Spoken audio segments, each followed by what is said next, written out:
উনি তো নারীদেরকে তো রেট বেঁধে দিয়েছেন, ধর্ষণ হলে 10 লাখ, আর এমনি বাকি নারীরা 1000 টাকায় মুখ বন্ধ। হ্যাঁ, 26,000 চাকরি চলে গেল, তার মধ্যে যারা যোগ্য প্রার্থী আপনার ওই দলের মোটা ষাঁড়কে নিয়ে এলেন জয় বাংলা স্লোগান দিয়ে, উলুধ্বনি দিয়ে। লজ্জা করলো না? আপনি দল থেকে আপনি তাড়িয়ে দিলেন না কেন?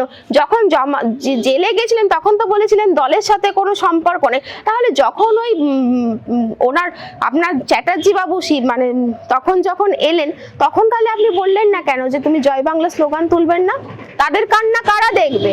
আর আজকে আপনি লক্ষ্মী ভান্ডার দিয়ে মানে কি, মানে মায়েদের ইজ্জতের দাম দিয়ে দিচ্ছেন 1000 টাকা লক্ষ্মী ভান্ডার, মানে আপনি 1000 টাকা দিয়ে মানে ঘুষ দিচ্ছেন। আসলে নিজে ওদের দলটাই তো হলো টাকা মারা কোম্পানির দল, তোলামূল কোম্পানি। তারা তো শুধু ওই টাকা, দুর্নীতি, যেখানে ঘুষের টাকা, সেগুলো নিয়ে ওরা ব্যস্ত থাকে। মাননীয় প্রশাসনের ভূমিকা জিজ্ঞেস করছেন? বাবা, এটা একটা ছোট শিশুও জানে। মাননীয় প্রশাসনরা তো উল্টে অনুপ্রবেশকারীদেরকে ওই মাননীয় যেরকম স্টেজের মধ্যে বলেছিল না, দুধ গুলে খাওয়াবো, চামচ দিয়ে মুখে দেব, তো ওই প্রশাসন তো ওই কাজে ব্যস্ত থাকে। এসো বাবা, এসো মোর ঘরে, মানে ওপার থেকে যে অনুপ্রবেশকারীগুলো তবে না ভোটের সময় ছাপ্পা দিতে পারবে তারা, তবে না তারা ভোটের সময় যারা যারা সত্যিকারের ভারতীয় নাগরিক তাদের বাড়িতে গিয়ে বোম ফেলতে পারবে, তাদের ঘরে গিয়ে মানে দুর্নীতি করতে পারবে। তাদের দ্বারা তো ইজি টু ওয়ে হয়ে যাচ্ছে।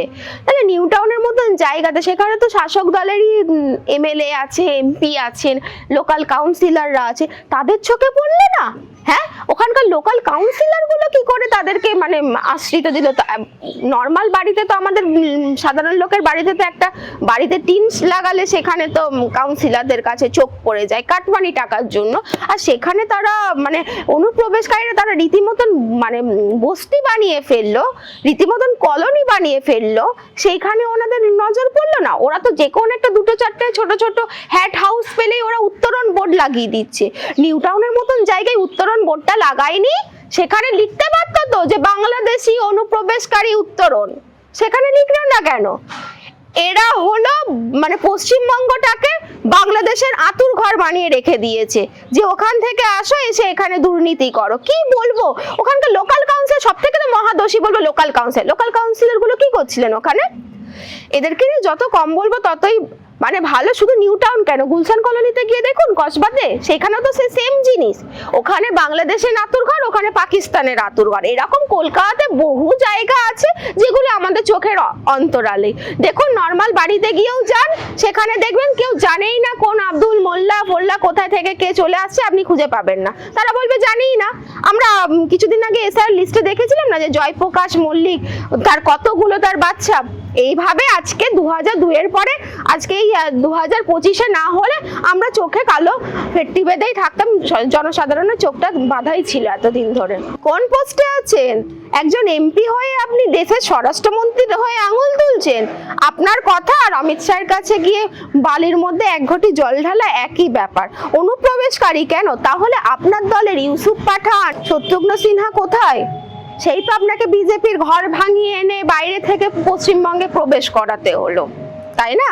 সেই তো গুজরাটি দলের নেতাকে এনেই আপনার দলে এমপি করতে হয়। তাহলে বিহার তাহলে আপনি খাতা খুলতে পারলেন না কেন? ত্রিপুরায় গিয়ে খাতা খুলতে পারলেন না কেন?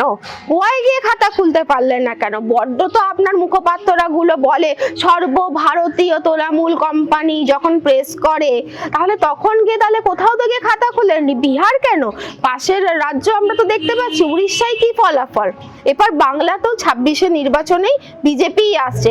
আমরা কালকেই দেখেছি কিভাবে হাইকোর্টে বিজেপি জয় জয়কার হয়েছে। তাহলে অবশ্যই করে এবার হাইকোর্ট, স্বাস্থ্য দপ্তর, প্রত্যেকটা দপ্তরেই বিজেপি জিতছে এবং 26-এর নির্বাচনে বিজেপি হই হই করে জিতবে। কারণ বাংলার সাধারণ মানুষের চোখ খুলে গেছে, আর 1000 টাকায় লক্ষ্মী ভান্ডারে ভোট বিক্রি হবে না। বিশেষ করে নারীরা, প্রত্যেকটা মেয়েরা আপনারা দেখে নেবেন যে বিজেপিকে এবার ভোটটা দেবেন।